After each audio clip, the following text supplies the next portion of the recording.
करवा चौथ का त्यौहार सुहागिन महिलाओं के लिए बहुत ही खास पर्व होता है। करवा चौथ दो शब्दों से मिलकर बना है, करवा और चौथ। करवा का अर्थ होता है मिट्टी और चौथ यानी चतुर्थी को। इसलिए करवा चौथ में कार्तिक माह की चतुर्थी के दिन मिट्टी से बने करवा का विशेष महत्व होता है, जिसमें करवा माता की पूजा की जाती है। यह त्यौहार पति पत्नी के रिश्तों में प्यार और विश्वास को बहुत बढ़ाता है। इस साल करवा चौथ का व्रत 13 अक्टूबर 2022 को पड़ा है, जो कि दिन गुरुवार को पड़ा हुआ है। आपको जैसा पता है कि गुरु राशि के दिन पड़ा हुआ है, ये काफ़ी सालों बाद 46 साल के बाद ये योग बना हुआ है कि गुरुवार को पड़ा हुआ है। और क्या कहते हैं, ये दाम्पत्य सुख के लिए काफ़ी अच्छा माना जा रहा है।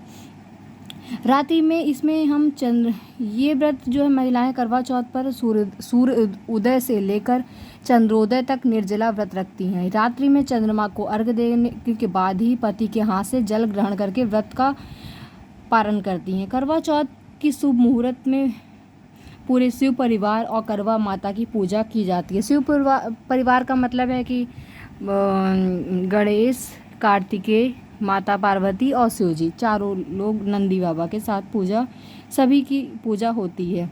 लेकिन करवा चौथ की व्रत कथा के बिना व्रत और पूजन अधूरा होता है। इसलिए इस दिन पूजा में करवा चौथ से संबंधित साहूकार के 7 पुत्र और इकलौती पुत्री वीरावती की कहानी जरूर सुनना चाहिए और पढ़ना चाहिए, तभी पूजा का पूरा फल मिलता है। जानते हैं करवा चौथ की व्रत कथा।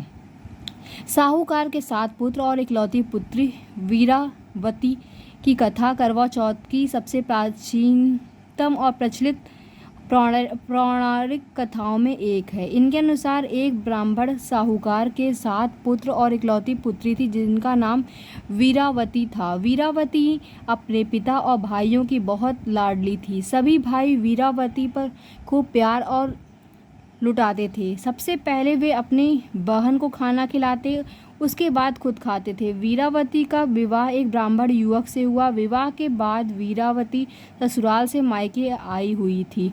वीरावती ने करवा चौथ का व्रत रखा था। शाम में जब सभी भाई घर पहुंचे तो वीरावती से भोजन करने का आग्रह करने लगे कि बहन चलो हम लोग भोजन कर लेते हैं।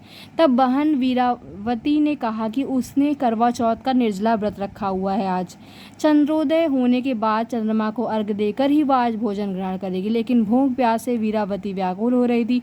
बहन की यह दशा देख सभी भाई उसे भोजन का आग्रह करने लगे, लेकिन वीरावती बिना चंद्रमा को अर्घ्य दिए भोजन नहीं कर सकती थी, क्योंकि वो एक सुहागिन थी और उसने अपने सुहाग की लंबी आयु के लिए ही व्रत रखा था। ऐसे में छोटे भाई ने एक तरकीब ढूंढी और उसने पीपल के पेड़ पर चढ़कर एक दीपक जलाकर छलनी की ओट से रख दिया, जिससे दूर से देखने पर ऐसा प्रतीत हो रहा था कि चतुर्थी का चांद निकल आया हो।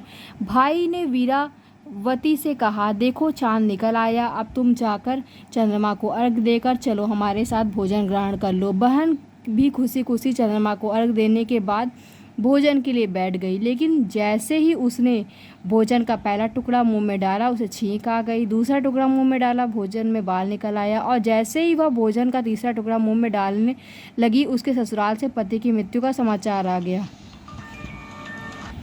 वीरावती की भाभियों ने उसकी दशा देखकर उसे भाई की सारी सच्चाई बताते हुए कहा कि गलत तरीके से करवा चौथ का व्रत खोलने के कारण देवता उससे नाराज हो गए। जब वीरावती को सच्चाई का पता चला तो उसने निश्चय किया कि वह अपने पति की अंतिम संस्कार होने नहीं देगी और उसके पति की पुनर्जीवित कराकर ही रहेगी। वीरावती पूरे 1 साल तक अपने पति के शव के पास बैठी रही और उसकी देखभाल करती रही। करवा चौथ